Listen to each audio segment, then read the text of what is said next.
Mayong hapon mga kaigsunan, mayong udto da sa inyo. Nalapod ta sa atong Bible study online din sa Facebook. So salamat kaayo kay nakahimo na pud ta. Mao na ang last nga higayon nga atong pagdadto na topiko. Ang atong topic karon mahitungod sa bautismo. Unsa man ang bautismo? So sa dili pa nato nasugdan, unahon nato ang atong pagpanimbaya. Happy Sabat sa inyong tanan day, mahusgon. O ahong gipanimbaya si Pastor Miljoy Pipito uban sa iyang pamilya. Happy Sabat sa inyo, Pastor. O ahong gipanimbaya usab si Pastor Musinabre, John Musinabre. Happy Sabat, Pastor, uban sa iyong pamilya. O happy Sabat sa mga kaigsunan nato diha sa season Sukay lang, Tagbayani, Patag, Mabuhay. O diha sa mga kaigsunan diha sa Surigao, sa Taga-Ipil. O happy Sabat sa inyo diha tanan. Ingon usab sa mga kaigsunan nato diri sa Butuan, diri na sakop sa Buena Vista. Happy Sabat na Sipit, Carmen. Happy Sabat sa tanan. So karon mga kaigsunan, dili na ta maglangan. Ang atong topic karon mahitungod sa bautismo. So ato sugdan ang tao nga gilubong sa tubig. Bautismo. Unsay sulundon nga gibili ni Kristo? Ato ni angay nga sutaon, susihon nato gamit ning atong mga ginatun-an pinaagi sa pagsusi sa Biblia kung unsa gayud ang mga sulundon nga gibili ni Kristo. Juan 13 versikulo 15 lagingon diri mga kaigsunan, kay usa ka panag-ingnan ang akong gihatag kaninyo aron nga kamo usab kinahanglan magbuhat sama sa akong gibuhat kaninyo. Unsa daong ang sulundon nga kinahanglan nato nga buhaton? Gingon re kinahanglan magbuhat sama sa akong gibuhat kaninyo. Unsa man day na nga buhat mga kaigsunan? Padayonon nato sa Mateo 3:13 paingon sa 17. Nag-ingon dire, og niadtong panahon na si Jesus gikan sa Galilea miadto kang Juan sa Jordan aron sa pagbautismo kaniya. Ang angay dahil natong buhaton sama sa kagbuhat ni Kristo nga panulundon mao ang bautismo mga kaigsuunan. Gihangyo ta mo mga kaigsuunan nga kining bautismo usa ni ka dakong sulundon, dili lang nga sulundon nga di nato ibutang sa buot ba tungod kay kani gi patuman ni tungod kay si Kristo nagpabautismo kang sa ganito kang Juan. So Mateo ato padayon apan kaniya si Juan misulay sa salanta nga nag-ingon, ako mao ang may kinahanglan nga imong pagabautismuhan ug ikaw na hinuon ang mianhi kanako. Pinaagi sa pagpatuman si Kristo nagpabautismo kang Juan tungod kay mao ni ang pamaagi aron ang pagbautismo matuman ba. Dili kung kay niingon si Juan kinahanglan nga siya dapat ang magpabautismo kay siya ang Kristo. Pero ang giingon dinhi aron mahimo ning mapatuman sa tanan si Kristo nagpabautismo kang Juan. Padayon nato si Jesus mitubag kaniya, itugot lang kini karon kay angay kanato ang pagbuhat niini aron sa pagpatuman sa tibuok pagkamatarong ug siya mitugot na lang. Mao na mga kaigsunan sa diha nga niingon si Apostol Juan nga nganong ako may di man ko karapat dapat mong bautismo sa imo kay Kristo man ka. So ang tubag ni Kristo niingon siya, itugot lang kini kay karon ang angay kanato ang pagbuhat nini aron sa pagpatuman sa tibuok pagkamatarong. Aron sa pagpatuman sa tibuok nga pagkamatarong gihimo gayud nga ni Juan nga gibautismuhan si Kristo mga kaigsunan. Og sa nagbautismo na si Jesus, og sa nabautismuhan na si Jesus, siya mihaw-as dayon gikan sa tubig. Og tan-awa nabukas ang kalangitan og iyang nakita ang Espiritu sa Dios nga mikunsad nga ingon og salampati og mipahiluna kini diha sa ibabaw kaniya. So pagka sa diha nga nahuman nagpagabautismo kang Kristo mga kaigsuunan, ni abli ang kalangitan og dihay usa ka kalapati na nikunsad sa iyang mipahiluna sa iyang atubangan ibabaw sa iyang tubangan mga kaigsuunan nga gikunsaran sa balahang Espiritu sa Dios. So og sa nabautismuhan na si Jesus, siya mihaw-as dayon og gikan sa tubig og tan-awa nabukas ang kalangitan sa iyang nakita ang Espiritu sa Dios. Og ania karon usa ka tingog gikan sa langit nag-ingon, kini mao ang akong anak nga pinalangga kaniya may kalipay ako. Dito na mismo nahitabo sa Jordan River mga kaigsunan. Marcos 10 versikulo 38, apan si Jesus mingon kanila, wala kamo mahibalo sa inyong gipangayo, makahimo ba kamo sa pag-inom sa kupa nga akong ginaimnan o sa pagpabautismo sa bautismo nga ginapabautismo kanako.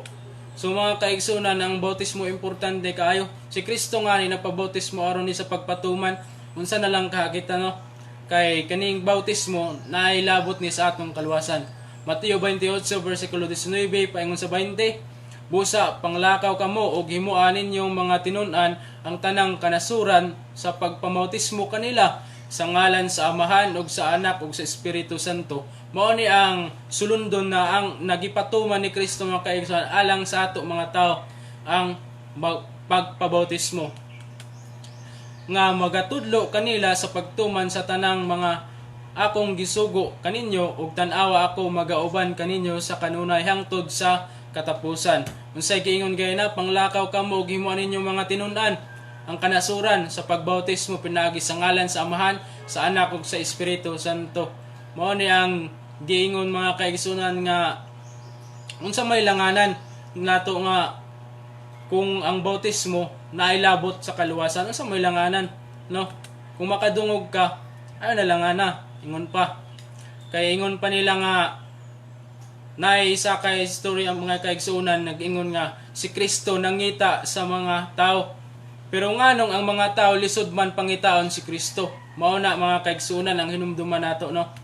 Si Kristo nangita sa mga tao pero ang tao lisod kaayo nang nangita kang Kristo. Roma 6 unsay kahulugan sa bautismo? Padayonon nato ni kay murag nindot na pangutana. Unsa ba daw ang kahulugan sa bautismo? Roma 6 versikulo 3 paingon sa 4. Wala ba kamo mahibalo nga kitang tanan nga nabautismuhan ngadto kang Kristo? Jesus gibautismuhan man ngadto sa iyang kamatayon. Wala ba daw kuno ta mahibalo nga si Kristo nabautismuhan ngadto sa pinaagi sa kanang Kalbaryo sa krus nabautismuhan ta pinaagi sa iyang dugo nga inulay o usbon na mga kaigsunan. Wala ba kamo mahibalo nga kitang tanan nga nabautismuhan ngadto kang Kristo Jesus gibautismuhan man ngadto sa iyang kamatayon pinaagi sa kamatayon mga kaigsunan naay kaluwasan. Padayon sa 4, busa pinaagi sa bautismo gilubong kita uban kaniya ngadto sa kamatayon aron nga maingon nga si Kristo gibanhaw gikan sa mga patay pinaagi sa himaya sa Amahan. Kita usab managgawi diha sa kabag-o sa kinabuhi. O sa diha ay nga mabautismuhan nata mga kaigsunan kita sa diha ilubong nata sa maong tubig mga kaigsunan ang atong mga unsa tong mga binuhatan nato na daotan inighawas nalubong nato nabili nato sa tubig mga kaigsunan dili nato ato angay nga hinumduman tungod kay kung bag-o na kang natawo magkinabuhi na ka nga bag-o. So kung mabautismuhan ka biyaan na jud nimo tong mga unsa tong mga sala nga imong nabuhat kung baga born again na ka na born again dili kung nabautismuhan na ka pero ang iyong mga binuhatan imo gihapon gipangbalik nagbuhat gyapon kag mga dili maayo. So kung born again na ka ayaw na tong buhata tong mga binuhatan nimo kay kung buhaton pagawad nimo ang iyong mga kasalanan inighuman sa iyong bautismo together again yapon nga mga kaigsunan. Colosas 3 versikulo 5. Busa apatyanan ninyo ang mga yutan-ong butang diha sa sulod ninyo pakighilawas kahugaw pangibog nga unudnon daotang tinguha og ang kadalo nga maoy pagsimbag mga Diyos. Mao nang angay nato pangbiyaan ng mga kaigsunan sa diha nga mataw na tao sa pakataw na tao sa pinaagi sa pagbautismo. Unsa daw ang dili nato angay nga buhaton mga kaigsunan ug biyaan nato ang mga yutan-ong butang mao ni pakighilawas kahugaw pangibog unudnon daotang tinguha og kadalo ug pagsimbag mga Diyos. Colosas 2 versikulo 12 og gilubong kamo uban kaniya diha sa bautismo nga niini kamo usab gibanhaw uban kaniya pinaagi sa pagtuo sa gahom sa Dios nga nagbanhaw kaniya gikan sa mga patay. So napay nagsunod ng mga pangutana nga kaigsunan. Kinsay gisuloban kun kinsay gisulob kun mabautismuhan na ang tao. So unsa man kuno? Galatia 3 versikulo 27. Kay ang tanan kaninyo nga gibautismuhan ngadto kang Kristo gikasuloban og Kristo. Ang tanan ko nga bautismuhan ngadto kang Kristo ginasuluban nag Kristo. Dili kung ikaw na bautismuhan na gisuluban gyapon ka sa mga mga daotang espiritu. Dili, Kristo na ang gisulob sa imo. Bag-o nang imong 2 Corinto 5 versikulo 17. Busa ako ng tao anaa kang Kristo, siya bag-o nang binuhat. Ang daang mga butang nagpangagi na, tan-awa ang mga bag-ong mga butang nahiabot na. Sa diha nga ang tao pagabautismuhan naa siya kang Kristo, siya bag-o nang binuhat, dili na kung paghapon siya nalubong nagpabilin sa iyang daang binuhat. Kung dili bag-o na siyang binuhat, unya bag-ong mga butang na ang mahiabot sa iyang kinabuhi. Unsay buhaton sa dili pa ang bunyag? Unsa may buhaton sa dili pa ang bautismo, mga kaigsunan? Buhat 2:38. Og si Pedro mitubag kanila pag hinulsol kamo og pabautismo kamo ang matag usa kaninyo sa ngalan ni Hesukristo tungod sa kapasayloan sa inyong mga sala, ug madawat ninyo ang gasa nga espiritu. Unsa daw ang giingon, mga kaigsunan? Unsa may buhaton nato sa dili pa ang bautismo? Mao ni giingon diri pag hinulsol kamo ug pabautismo kamo ang matag usa kaninyo sa ngalan ni Hesukristo tungod sa kapasayloan sa inyong mga sala. Unsa daw ang buhaton nato, mga kaigsunan? Maghinulsol ta, magpabautismo, unya diha sa ngalan ni Kristo, atoy iyang nato ato kagalingon na nakasala ta, isugid nato kang Kristo, mga kaigsunan. Hinulsulan nato itong mga sala nato, kung sa may nangabuhat nato, dayon magpabautismo ta, magkinabuhi ta over ni Kristo. Mao na ang bag-o nga pagkinabuhi, mga kaigsunan. Mao na ang angay nato buhaton, adisir ta magpabautismo, maghinulsol sa atong mga sala. Buhat 8 versikulo 38 hangtod sa 39. Og misugo siya sa paghunong sa kalisa, og silang duha, si Felipe og si Eunuco, nanaog ngadto sa tubig ug iyang gibautismuhan siya. Og sa nakahawas na sila gikan sa tubig, si Felipe gisakgaw sa espiritu sa Ginoo, og ang Eunuco wala na makakita kaniya, og sa iyang panaw mipadayon siya nga nagmalipayon. So labot sa kaluwasan, nabay labot sa kaluwasan ang bunyag o bautismo, mga kaigsunan. Tan-aw nato ni Marcos 16 versikulo 16. Ang mutuo og magpabautismo maluwas, apan ang dili mutuo pagahukman sa silot. Unsa daw? Ang giingon na ganina, naabay kalabutan ang bautismo sa atong kaluwasan. Sa Marcos 16:16, mga kaigsunan, nag-ingon, ang mutuo og magpabautismo maluwas, apan ang dili mutuo pagahukman sa silot. Mao na, mga kaigsunan, importante ang bautismo, kay ang bautismo nag-connect siya sa kaluwasan. Juan 3 versikulo 3 hangtod sa 5. Og si Jesus mitubag kaniya, sa pagkatinuod, nagaingon ako kanimo, gawas kun ang tao igaanak pag-usab, dili siya makakita sa gingharian sa Dios. Gawas kung ang tao nga dili magpabautismo, kana siya nga tao, mga kaigsunan, dili jud na siya makasulod sa gingharian sa Dios.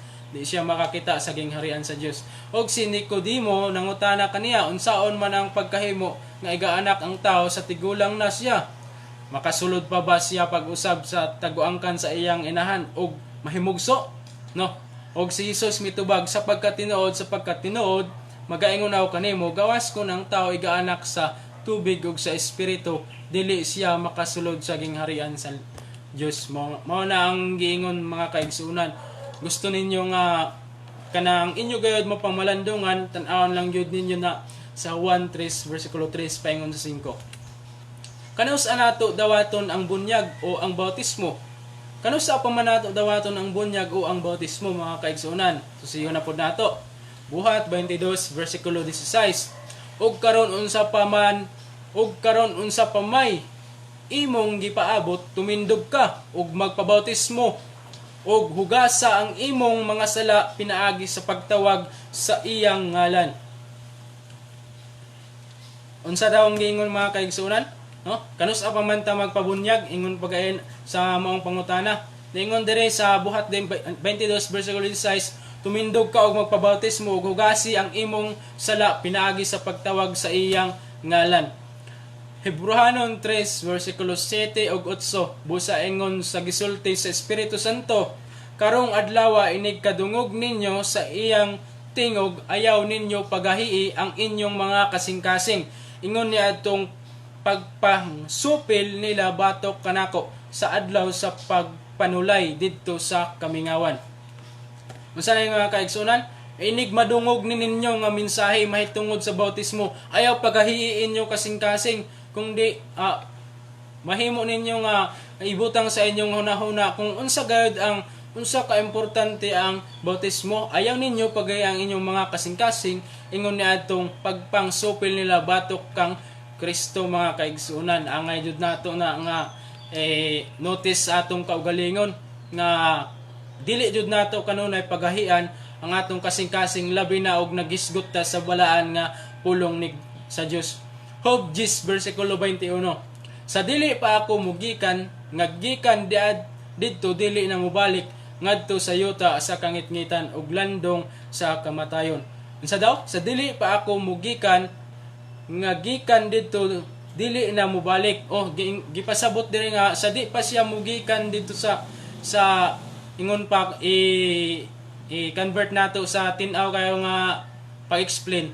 Sa di pa siya gikan siya sa kangitngit, sa di pa siya mugikan sa iyang adtuan nga kahayag, wa na siya plano nga mubalik sa iyang daan nga pagkinabuhi nga naa siya sa kangitngit. Gusto niya adto dito, gusto na niya pakamatyan ang kahayag na iyang nabatnan. Ingana ang nga pagsabot. So ambot sa inyo mga kaigsunan ug nasabtan ko. So basahan na lang ninyo ang Job 10 versikulo 21. Unsa imong desisyon karon mga kaigsunan sa diha nga nadungog nimo nga kaning bautismo, nagisgot man tag bautismo ang tawo nga gilubong sa tubig. So unsa may imong desisyon karon sa wa pa na bautismo sa mga gusto nga magisgot og mga mensahe mahitungod sa Biblia, pwede mo kuan sa mo text or tawag, pero ang number mo na 09094990-379. Housebon 09094990-379. Wala lang na butang sa description tungod kay nakalimot ko, pero kung gusto ninyo PM lang mo sa so karon unsa may imong desisyon mahitungod sa bautismo karon? Mo desisyon ba ka karon nga magpabautismo ka o mo desisyon ka nga dili asa tungod kay wala pa ang Ginoo mo balik, layo pa. So nara sa iyo mga kaigsunan, pero ang giingon ganina ayaw pagahiya ang imong kasing-kasing sa diha nga madungog ni nimo nga mensahe. Deuteronomio 30 versikulo 19. Gisangpit ko ang langit ug yuta sa pagsaksi batok kaninyo niining adlaw nga gibutang ko sa imong atubangan ang kinabuhi ug ang kamatayon. Ang panalangin ug ang tunglo busa piliya ang kinabuhi aron mabuhi ikaw ug ang imong kaliwatan. O mga kaigsunan, giingon diri nga kung sa kuan pa ang giingon sa pangutana unsa man ang imong desisyon, bautismo o di magpabautismo. Kumbaga gipapili ka sa Dios mga kaigsunan, kamatayon o kinabuhi.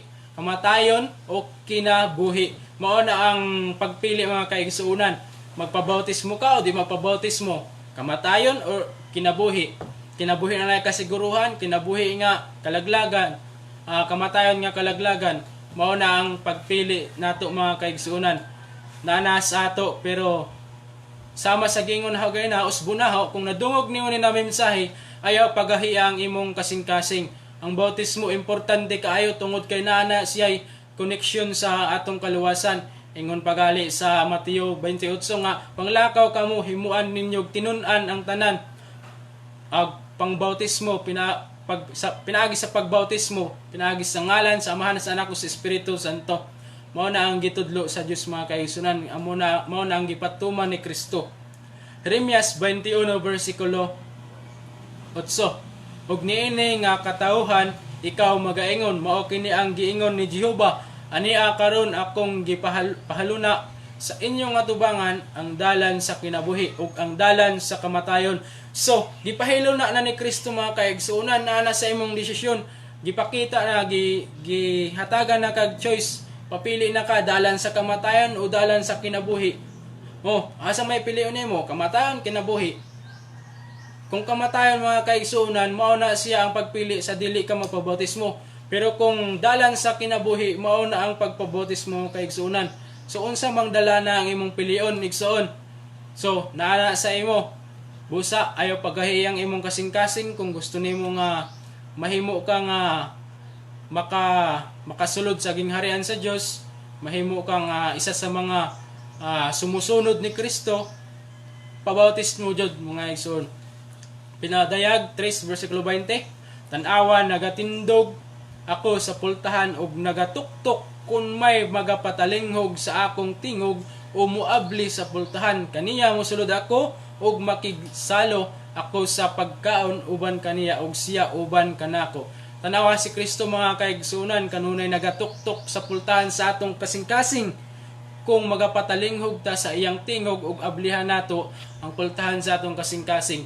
Mao na ang atong pagpili mga kaigsunan. Sa imo, kung sa imo bang kung manuktok si Kristo sa imong kasing-kasing, imo bang pag-aablihan, imo ba patalinghogan ang iyang tingog or ablihan ba nimo ang imong pultahan kung manuktok si Kristo?